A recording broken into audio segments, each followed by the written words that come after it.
All that leads me to gratitude for all that we have. I mean, I recognize that. I recognize that nothing to do with any religious basis at all. I recognize that I could not come on the train here, have a really interesting discussion, meet Justin again, have a nice glass of cool water, without a load of other people doing it for me. That gratitude, which is one of the things that you quite rightly put into your book, it gives good place to it, and it's very important. That doesn't come from anything religious, unless you say because I was brought up a Christian it came from there, but I don't base it on that anymore. What do you think it comes from? I think it comes from a recognition that I've done a lot of meditation. I've meditated every day for 30 years, and I think this has something to do with it, but it's observing the inner consequences of different ways of confronting the world. And I'm much more in recent years in the habit of waking up in the morning, even if it's raining in January in England, and looking out and going, oh, and it's a feeling of gratitude, not gratitude towards God or towards anybody or anything, just free-floating gratitude. That seems to have a positive consequence. I set the day up better, and it's kind of self-perpetuating. It pops up again and again. Do you think you can just have gratitude in general, or must gratitude always be given towards something and ultimately God? That's a good question. That goes back to our discussion about acting things out. Like, gratitude is something you feel towards something. And you can say, well, I don't feel it towards anything in particular. And I would say, all right, well, the diffuse nothing that you feel it towards serves in your psychological hierarchy as your equivalent of God. No, but it's gratitude. This morning, for example, I looked out and it was so green. We've had frosts and it's been white the last few days, and it was green this morning. And it was just gratitude to the universe, if you like. It's not really God because it's not a creator. It's not anything I can pray to.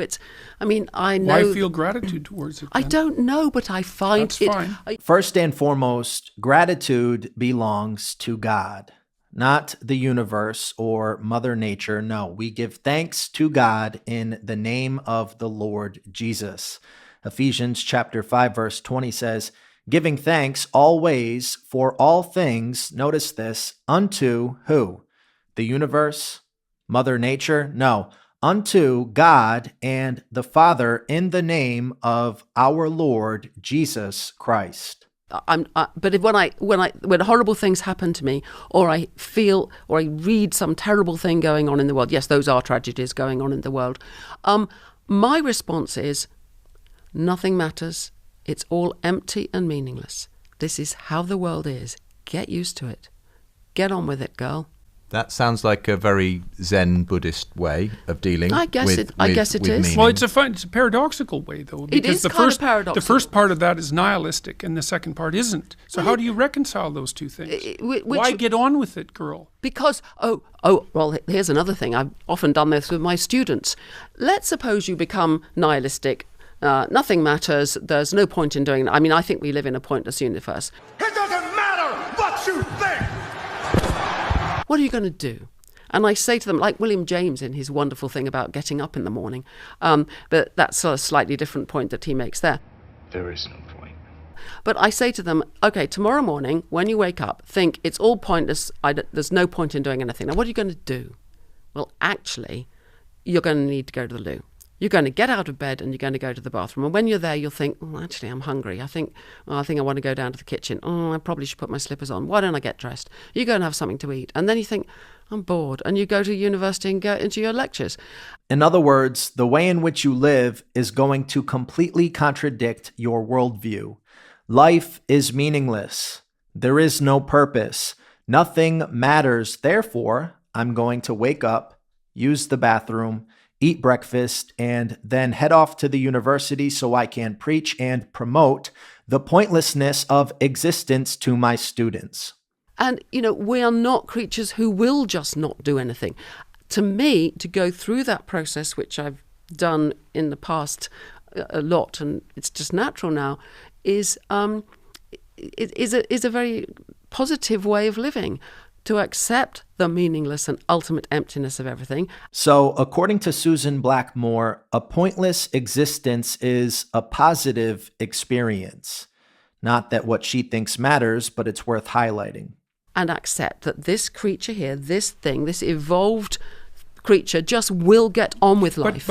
But you're not accepting the meaninglessness of it, even by going through those actions that you described. You don't think so? Not Well, at all, how because can you say that? because you're acting as if Well, those things are meaningful. Yes, I am. I'm Right, acting okay, as so though those let- things are Are you Okay, pretending so that let- they're meaningful? Pardon? Are you pretending that they're meaningful? No, I'm not pretending. I'm Pretending. She is pretending that there is no purpose, there is no meaning, nothing really matters, there is no God to whom she will answer. Romans chapter 1 verse 18 says, "For the wrath of God is revealed from heaven against all ungodliness and unrighteousness of men," notice this, "who hold the truth in unrighteousness, because that which may be known of God is manifest in them, for God hath showed it unto them." my way of putting it would be that those meanings are constructed by myself and others. They're personal and they're meanings rather than- because of the kind of creatures we are, because of the mean But they're not plexes, constructed. I'd like to hear Hunger Jordan's isn't response to this. constructed. Neither is your desire to use the loo. None of that's because constructed. no. But the fact that there is a loo is part Yes. of culture. Yeah, well, thank And the God fact for that. you know, Yeah. But see- oh, you see- thank God, would you, see- for that? Sorry, that's a poor joke. Well, you see, so imagine this. You have the proximal meanings that you described that are sort of a priori, right? Yeah. They're handed to you. You might consider them as needs or drives, although they're Yes. not. They're personalities. That's not the right way of conceptualizing them. But then there's the intermingling of all those needs and drives, let's say, and that constitutes a new layer of structure, because it isn't just that you have to eat and that you have to use the washroom and that you have to have something to drink and that you have to be warm enough or cool enough to survive. It's that you have to do all those things at the same time in a situation where you're going to have to propagate that across time, and you're going to have to do it with a bunch of other people. And it's always been like that. And so what that means is that out of those proximal meanings, higher meanings arise. And you might say, well, those meanings are arbitrary, and I would think those are religious I wouldn't meanings. say they are arbitrary, but I would say they were constructed. And it's very interesting. Reading your What book... do you mean by constructed? Well, they are a consequence of mimetic evolution, of the language that people are brought up in, the culture they live in, the arguments they have.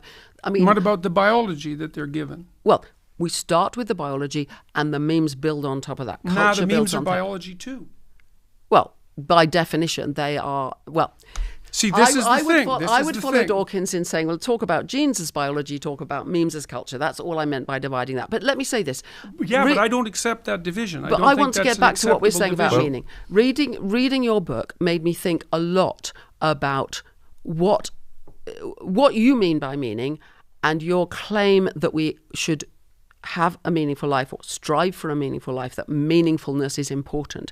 And I kept asking myself, do I live that way? What meanings does my life have? And, if I think of something like, well, most of my striving goes into writing my books. Mm-hmm. And is that meaningful? And again, I have the same response when I ask myself that question. It's just what this body does. Then you should listen to the body and stop listening to the thing that's criticizing it. And what would the body say? It would say, write your book and try to be as clear as you possibly can that's about what I it. do. And that's Right, but this is exactly what I do. What I said at the beginning is that the atheist types act out a religious structure and No, criticize there's it. no religious structure. Let me come to get- this let me big get- let me get question to this now. Man cannot help but to act out a religious structure. Why? Because man is inherently religious. Man was created with meaning. What man does matters. God provides a purpose for each person.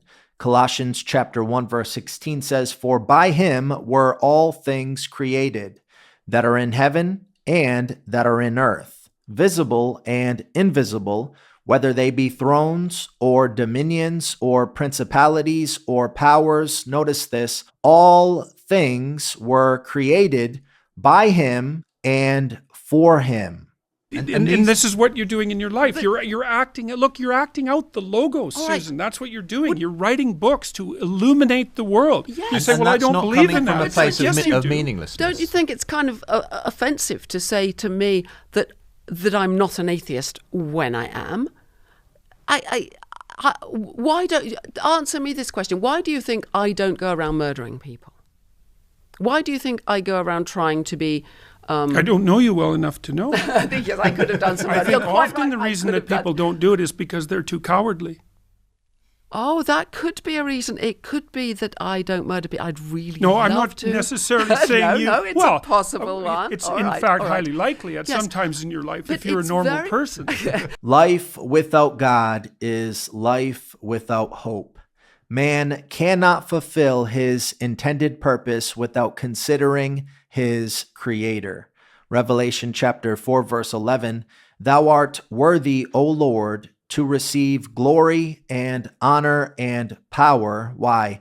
For thou hast created all things, watch this, and for thy pleasure they are and were created. My friend, your purpose is his pleasure, and without faith it is impossible to please him. If you are not 100% certain that you're going to heaven when you die, I encourage you to watch the video in the description below, The Bible Way to Heaven, and be saved today. God bless.